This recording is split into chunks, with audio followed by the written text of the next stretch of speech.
There is a moment almost everyone has lived through, but almost no one has questioned. A baby, mid-cry, catches sight of a particular face and suddenly goes quiet. A dog that barks at strangers walks straight past three people and sits down beside a fourth, leaning its whole body weight against them like it has known them for years. We call it luck. We call it a fluke. We call it nothing at all, because we have never been taught to call it anything. But there is a reason, and it has nothing to do with luck. Here is what most people get wrong about this moment. They assume the baby is reacting to kindness and the dog is reacting to a gentle voice or a friendly scent. That is the polite explanation, the one that fits neatly into a sentence and moves the conversation along. It is also incomplete. Kindness can be faked, gentleness can be performed. Babies and animals are not fooled by performance because they were never watching the performance in the first place. They were watching something underneath it. What they are actually reading is you, not your words, not your intentions, not even your face.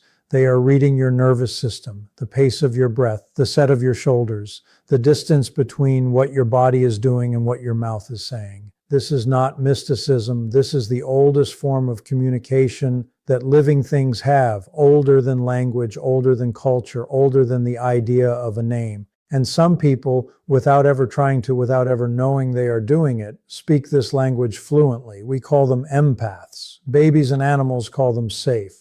Stay with me here, because what I am about to walk you through is not a comforting story about being special. It is something more useful than that. It is an explanation, backed by psychology, by nervous system science, by decades of research into how trust actually forms between two bodies, for something you have probably felt your entire life and never had the words for. And by the end, you may understand not just why animals and babies stare at certain people, but what that stare is actually built from and whether you are one of the people who causes it. Let's start by throwing out the word aura, because it has been ruined by vagueness. People use it to mean everything, and therefore it means nothing. Instead, let's ask a sharper, more testable question. What, specifically, is a baby or an animal detecting in the half second before they decide to relax around you?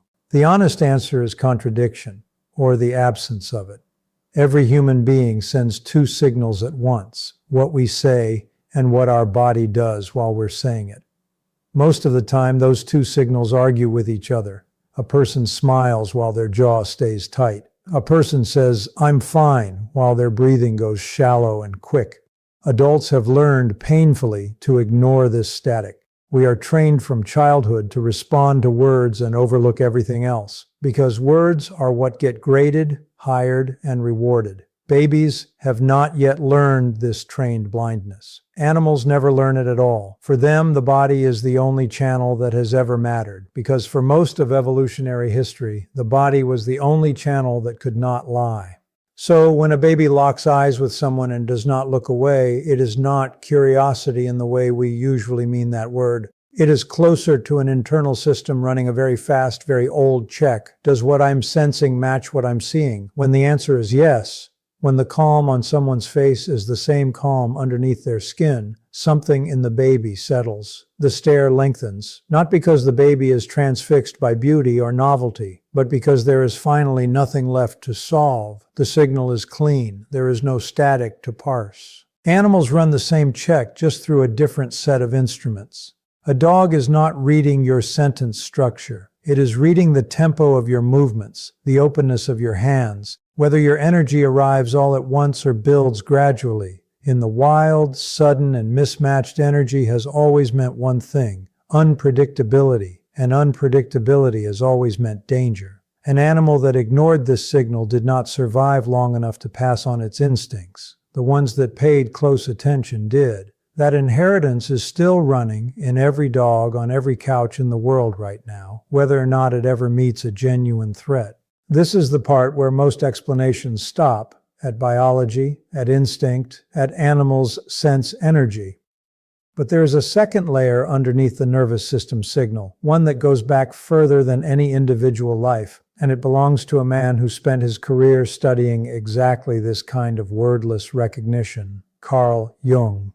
Jung believed that beneath our personal memories and our individual habits, there is a shared layer of the mind. inherited, ancient, common to every human being who has ever lived. He called it the collective unconscious, and inside it, he argued, live patterns so old they no longer feel like ideas. They feel like instincts.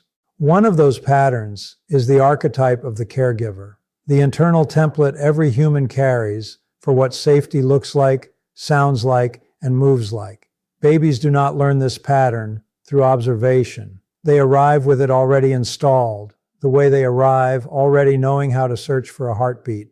When a baby stares at someone, it may not be evaluating that person as an individual at all.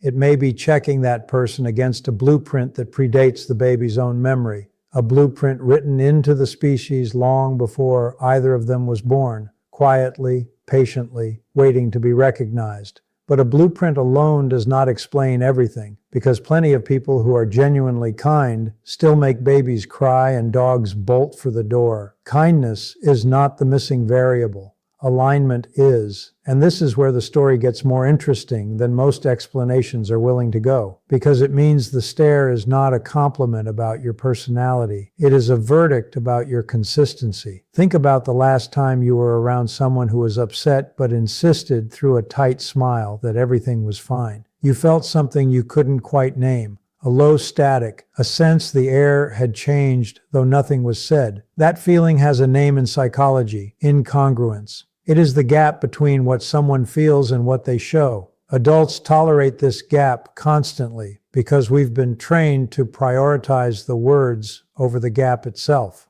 Babies and animals have no such training. To them, that gap is not subtle. It is loud. It is the single loudest thing in the room. Here is the part worth sitting with. Emotional congruence is not the same thing as being calm all the time. An empath is not someone who never feels anger, grief, or fear. In fact, many of the people who put off the steadiest presence are the ones who have felt the most. They've simply stopped hiding it. When they're upset, their face admits it. When they're happy, their voice matches. There is no performance layered over the feeling, no gap for a nervous system to detect and flag as a threat. This is the opposite of what most people assume calm energy means. It isn't the absence of emotion, it's the absence of contradiction. This distinction matters because it reframes why animals and babies gravitate towards certain people. It is not about niceness or softness. Plenty of soft, nice people still radiate incongruence because softness can be its own mask, a way of avoiding conflict rather than reflecting what's actually happening inside. A baby doesn't care how gentle your voice is if your shoulders are locked and your breath is shallow underneath it. The animal in front of you is not grading your tone. It is cross-referencing your tone against everything else your body is doing in real time without your permission. So what actually produces that rare magnetic congruence? The kind that makes a dog cross a room or a baby go still and simply look. Neuroscience offers a piece of the answer that Jung never had access to: mirror neurons. These are cells in the brain that fire not only when you perform an action, but when you watch someone else perform it. When you see someone yawn, part of your brain quietly rehearses yawning. When you see someone wince in pain, a faint echo of that pain moves through your own nervous system. This is the machinery underneath empathy itself, not a metaphor, but a measurable physical mechanism.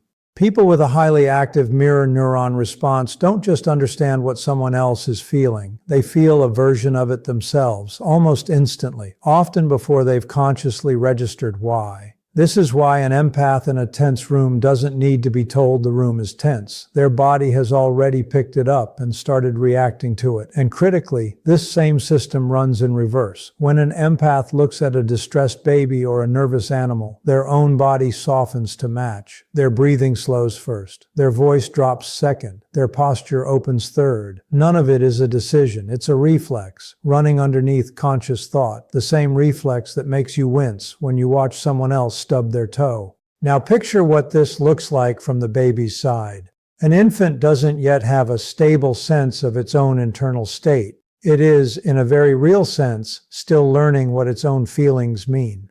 The primary way it slowly learns this is by watching a face and seeing its own emotion reflected back with the volume turned down. Cry and see panic reflected back. The crying escalates because the fear feels confirmed. Cry and see calm reflected back. Something in the nervous system exhales because the message received is unmistakable. This feeling is survivable. That reflection is not a soft skill. It is closer to a biological necessity, one that shapes how a developing brain learns to regulate itself for the rest of its life. This is where the story stops being about energy and starts being about function.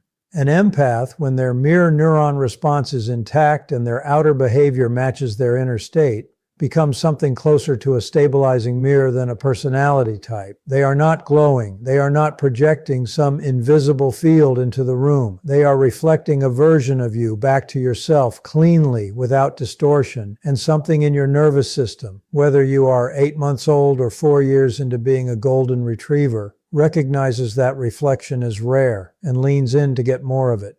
None of this requires the word aura to be true. It requires a nervous system that isn't at war with itself, a face that isn't lying to a body, and a set of ancient instincts in both of you that have been screening for exactly this signal since long before either of you had language to describe it. What looks from the outside like magic is really just the absence of static, and static, it turns out, is the rarer thing. But congruence and reflection only explain part of the pull. They explain why a nervous system relaxes in your presence. They do not yet explain why some people project this quality with almost no effort, while others chase it their whole lives and never quite arrive. To understand that difference, we have to go somewhere most people avoid, the parts of themselves they've spent years trying not to see. Here's an uncomfortable truth most videos on this topic skip because it doesn't flatter the viewer.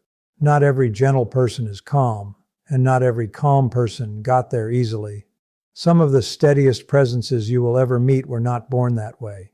They built it slowly out of material most people spend their whole lives trying to avoid: their own anger, their own fear, their own shame. Carl Jung had a name for this material too. He called it the shadow. The shadow in Jung's framework is not evil. It is simply everything about us that we were taught, early and often, to hide. The jealousy we're not supposed to feel toward a sibling. The rage that surfaces when we're powerless. The fear that we are, underneath our best behavior, not enough. Most people spend enormous energy keeping this material out of view, not just from others, but from themselves. And here is the part that matters for our purposes. Hiding it does not make it disappear. It makes it leak. This is the missing piece in most explanations of calm energy, and it reverses the usual story. The usual story says empaths are naturally soft, naturally gentle, born with some innate serenity the rest of us are missing. That story is comforting, but it's mostly wrong. What actually produces a steady, congruent presence is not the absence of darkness. It's the opposite. It's having faced the darkness directly, closely, without flinching away from it, until it stopped having the power to leak out sideways. Think about the difference between two people who both appear calm on the surface. One of them is calm because they've genuinely worked through their anger. They know what triggers it. They know how it feels in their body. And they've made peace with the fact that it exists. The other is calm because they've buried their anger so deep they've convinced themselves it isn't there at all. From the outside, in a photograph, these two people might look identical. But put a baby in the room with each of them, or a dog, and the difference becomes obvious almost immediately. The first person's calm holds under pressure because there's nothing underneath it fighting to get out. The second person's calm is a lid on a pot that's still simmering, and something in a baby's nervous system or a dog's raised hackles will register the simmer even when no one else in the room does. This is what Jung called shadow integration. Not becoming a different person, not achieving some spotless emotional state, but becoming whole, acknowledging the anger, the fear, the pettiness, the parts of yourself you'd rather not claim, and folding them into a complete picture of who you are instead of exiling them to a basement of your own mind. People who do this work do not become perfect. They become predictable in a very specific, very valuable way. Their darkness stops ambushing them, and it stops ambushing everyone around them too. And this is where the contrast matters, because it separates real steadiness from a common imitation of it. There is a kind of gentleness that comes from strength, and a kind that comes from fear of conflict, of being disliked, of taking up space. The second kind looks soft on the surface, but it is not congruent because it is built on avoidance rather than resolution. A person operating from that second kind of gentleness will often overcorrect the moment they're challenged, going cold, going silent, disappearing rather than engaging, because their calm was never load-bearing. It was decorative. Animals in particular are shockingly good at telling these two kinds of gentleness apart, because avoidance carries its own kind of tension, even when it's dressed up as niceness. Real integration reads differently in the body, and it reads differently to anyone or anything paying close attention. Someone who has faced their own shadow tends to move without hesitation, not because they're unafraid, but because they've already survived the thing they used to be afraid of. Their eye contact doesn't flicker away from discomfort. Their voice doesn't rise sharply when they're pushed. This isn't performance, and it isn't suppression. It's the settled quality of someone who has already had the conversation with themselves that most people spend a lifetime avoiding. Babies, still building their internal map of what safety feels like, seem to lock onto this kind of steadiness longer than almost anything else. And it makes sense once you think about it structurally. An infant is looking for a nervous system to borrow calm from, and a nervous system that is still at war with itself has very little calm to lend. A person who has done their inner work, by contrast, has surplus. They are not using all their energy to keep their own shadow contained, so there's something left over, bandwidth, presence, attention, to offer someone else. That surplus is what gets sensed, not softness, not niceness, surplus. This reframes the entire premise we started with. The stare from a baby, the dog that crosses the room and sits down beside you uninvited, was never a comment on how nice you seem on the surface. It is closer to a very old, very accurate instrument reading the difference between a person who is performing peace and a person who has actually earned it. One of those is fragile and will crack under pressure. The other is structural, built from the inside out, and it does not crack because there's nothing underneath it that's still trying to get out. So the real question is no longer, why do animals and babies stare at certain people? That question has an answer now, several answers stacked together. Nervous system regulation, emotional congruence, mirror neurons, archetypal recognition, shadow integration. The better question, the one worth sitting with, is quieter and more personal. When someone looks at you closely enough to notice the difference, what exactly do they find? There is a version of this video that ends here, wraps everything into a tidy bow, and tells you that you're almost certainly one of the special ones, because that's the version designed to make you feel good and share it with a friend. I'm not going to do that. Instead, I want to give you something more useful, a way to check in your own life whether what we've described applies to you, and what to do if it doesn't yet. Start with the simplest test, the one that requires no self-analysis at all, just observation. Think back to the last handful of times you were around a baby or a dog or a cat that didn't know you. Not the ones who love everyone unconditionally, since every species has its extroverts, but the ones who are typically wary, typically slow to warm up. What happened? Did they hesitate, hold back, watch you carefully from a distance? Or did something in them seem to exhale, decide you were safe faster than they usually decide anything?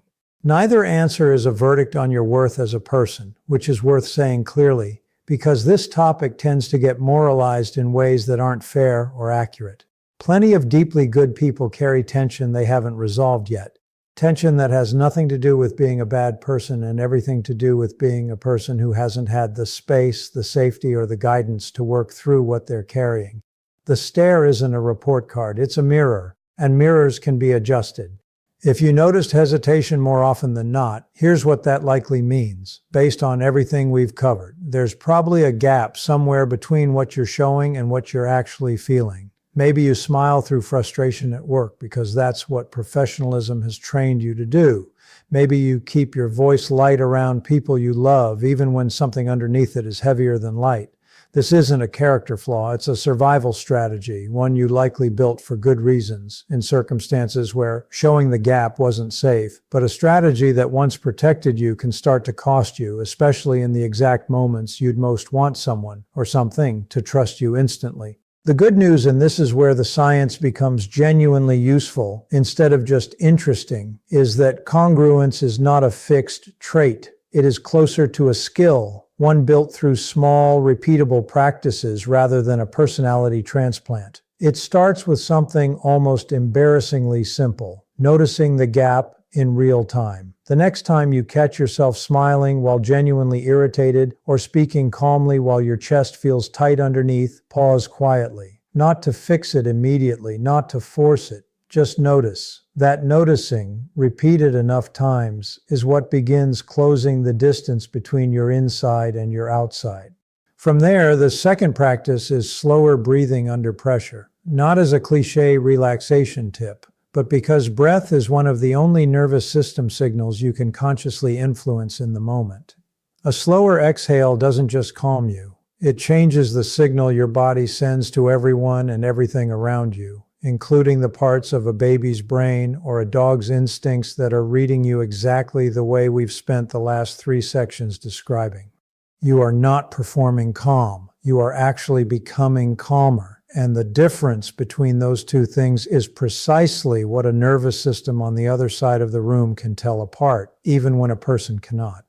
The third practice is the hardest, and it's the one most people skip because it requires sitting with something rather than fixing it, naming your shadow instead of managing around it, not therapizing yourself into a diagnosis, not spiraling into self-criticism, just quietly acknowledging the parts of yourself that show up when you're tired, threatened, or unseen. The jealousy, the resentment, the fear of being replaceable. These feelings do not make you less of an empath or less kind or less worthy of the stare we've been talking about this entire video. They make you human, and being human fully and honestly is the actual prerequisite for the steadiness we've been describing, not some idealized version of yourself with the rough edges sanded off. Here's the reframe I want to leave you with, because it's the one that actually matters more than any single fact about mirror neurons or archetypes.